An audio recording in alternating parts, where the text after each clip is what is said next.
chaque équipe paiera cash cette erreur, c'est clair.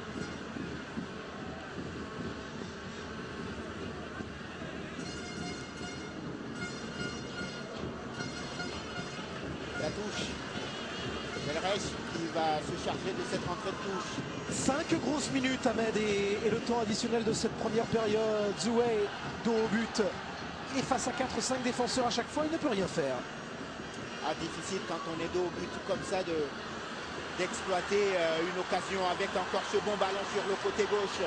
Cette fois-ci, il faut aller au bout de ses intentions. Pardon.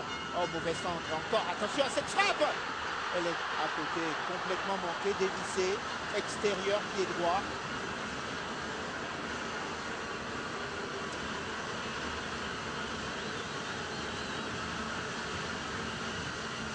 Ouf, quel coup de canon, quel coup de fusil.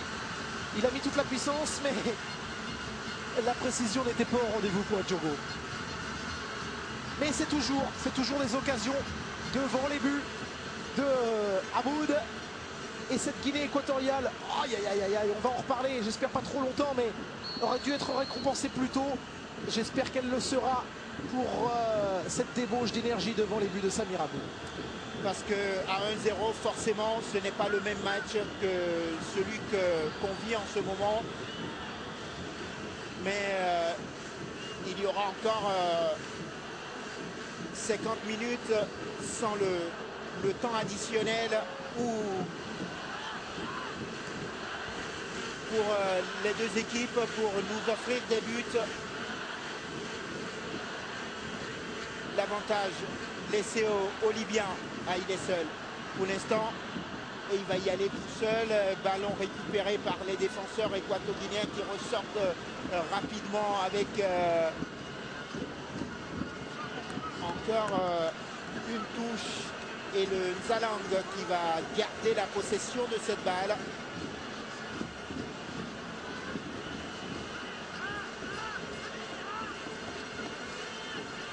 Tamisoko.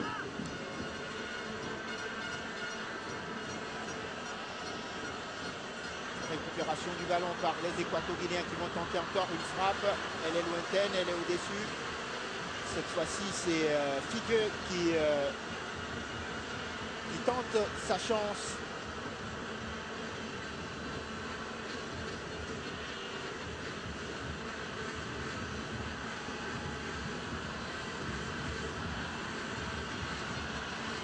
Le salut viendra par le collectif, par l'envie de se battre pour les uns et les autres et ne pas tomber dans l'individualisme, forcément. Et les Libyens qui repartent côté gauche cette fois-ci.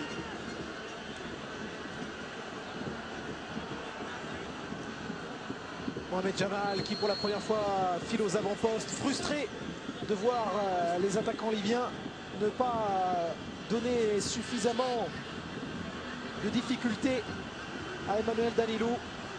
C'est peut-être même le premier corner pour la Libye, je crois. Oui, le premier corner des Libyens. Eh oui. Pour 4 corners pour les équato-guinéens. On va voir comment ils vont exploiter cette situation intéressante pour eux. Si dans le jeu, ils ne parviennent pas à marquer, peut-être sur coup de pied arrêté. Même si ce corner n'a rien donné.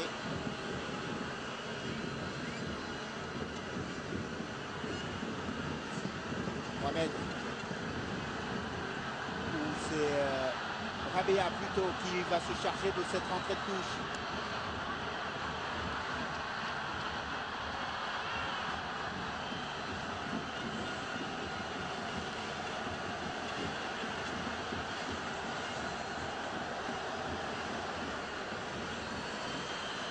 Allez, on va changer de côté, trouver quelqu'un dans la surface de réparation. La tête.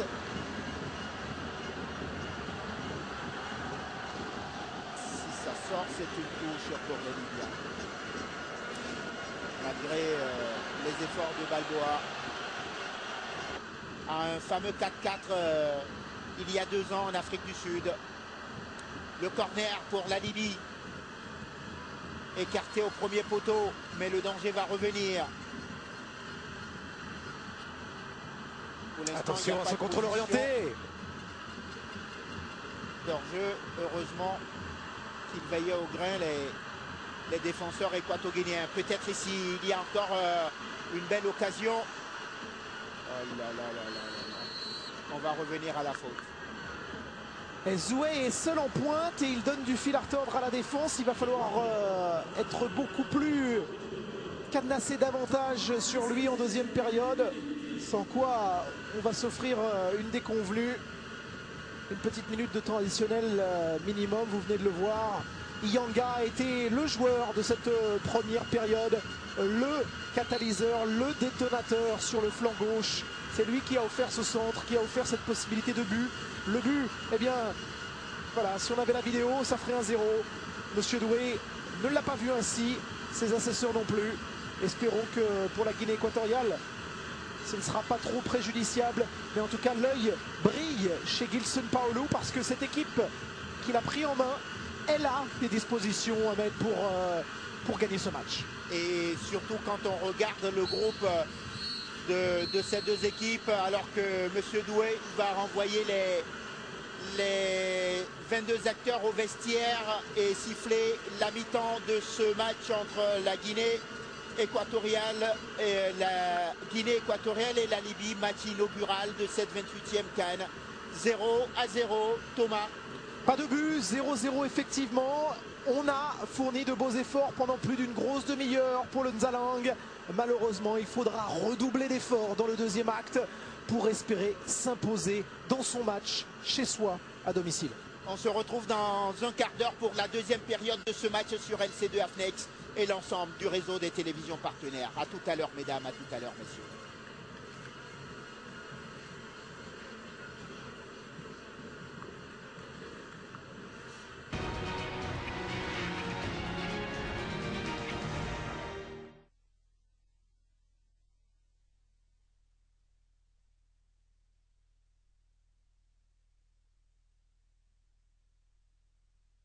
Il va falloir marquer des buts, hein, parce que les supporters, les téléspectateurs, les équato-guinéens attendent des buts. Et nous, on aimerait bien inaugurer cette CAN avec des buts et ne pas vous laisser sur un 0-0.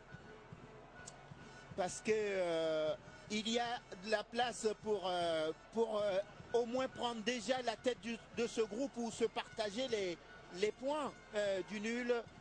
En marquant quand même des buts. Moi je préfère un 4-4 qu'un 0-0. Bien sûr, c'est une première sur la scène internationale pour cette équipe de Guinée. On le rappelle, la Libye s'est qualifiée dans des conditions difficiles, dantesques. Un match sur 6 à domicile. Ils avaient été finalistes en 82. C'est leur troisième CAN, éliminé en poule en 2006. Bah, c'était dans la poule de la mort avec la Côte d'Ivoire notamment. On voit que Mohamed Jamal discute beaucoup avec son latéral Abdulaziz Berige depuis tout à l'heure, et Monsieur Doué va donner le coup d'envoi de cette deuxième période. L'arbitre ivoirien. Tout le monde règle sa montre. Et nous aussi, on va synchroniser nos chronomètres alors que Monsieur Doué donne donc le coup d'envoi de cette deuxième période. Juste un petit rappel à gauche, c'est la Guinée équatoriale et à votre droite, c'est la Libye, c'est facile, de blanc vêtu.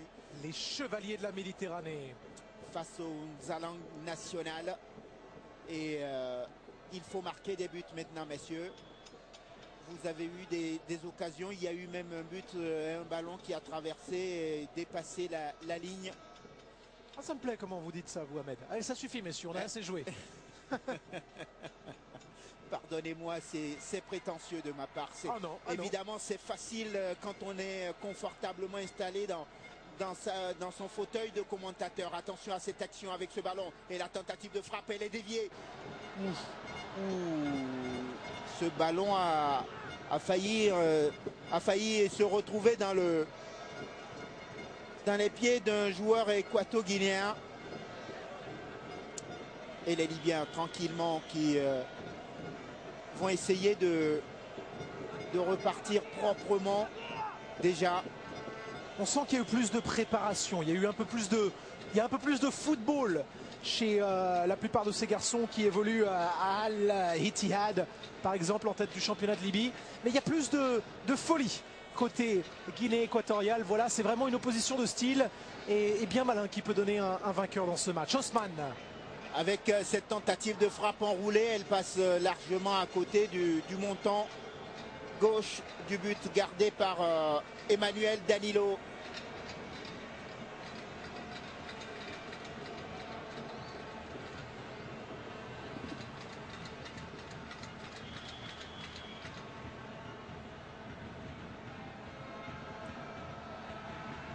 Walid encore initiateur de toutes ces tentatives, de toutes ces occasions. Il y a de la sueur sur le cou de Paqueta parce que la tension monte, les minutes vont défiler. Des minutes qui forcément ne tournent pas à l'avantage du pays organisateur parce que pour l'instant la Guinée équatoriale est tenue en échec.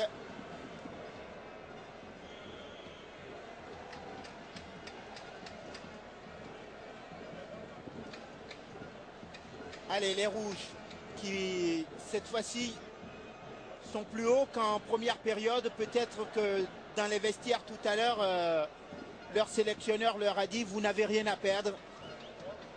Allez au bout de vos actions. De toute façon, qu'est-ce que vous voulez qu'ils perdent là maintenant? Ils y sont. C'est un peu comme aller chez le dentiste.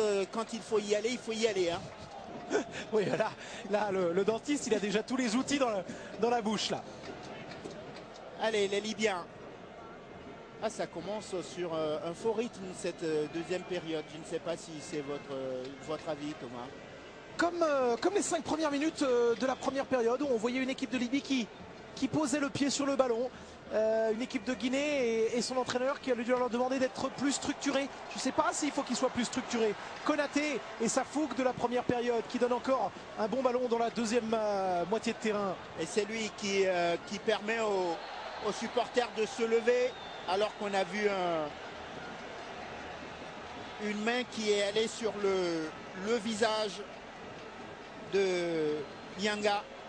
Ah, c'est Belrich. Et Abdelaziz Berich qui est toujours un petit peu mis à mal. C'est ce 1 contre 1 entre Nyanga, Randy de Las Palmas de Mallorca.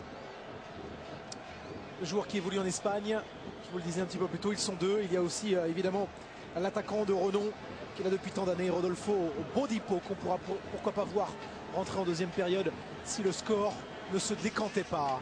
Le capitaine Ediogo pour ce coup franc. Il faut trouver une tête dans la surface de réparation. Ah, il frappe fort. Oh, c'est bien tiré, dommage. Le rebond juste devant.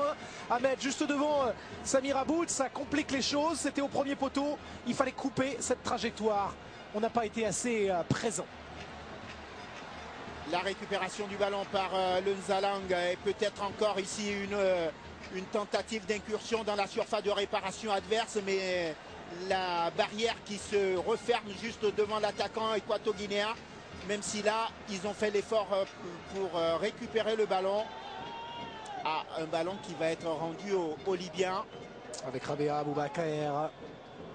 Mais ils sont dépassés les latéraux libyens par une fois encore, hein, c'est surtout le mot fougue qui me vient à l'idée côté rouge, côté Nzalang.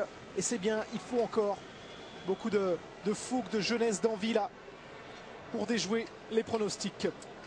Rabea qui cherchait un partenaire loin devant et c'est Fernando qui concède cette touche pour l'instant. Oui, et Douglas Gomez qui dit j'ai rien vu, j'ai pris le projecteur dans l'œil. La rentrée de touche pour Belrich, justement dans la surface de réparation, ballon dévié, attention parce que s'il y a quelqu'un à la retombée, ça peut faire mal. Et l'arbitre qui ne bouge pas, le contre pour la Guinée équatoriale. Heureusement, parce qu'ils étaient en supériorité numérique, c'est bien fait. Ahmed est resté au sol, il se relève, très bien, tant mieux, on a besoin de lui. Ousmane avec Ahmed, une frappe. Ah, je crois qu'il s'est enflammé là, non? C'est-à-dire qu'il est sur l'arrière, Ousmane, et Ahmed n'était pas là pour l'aider.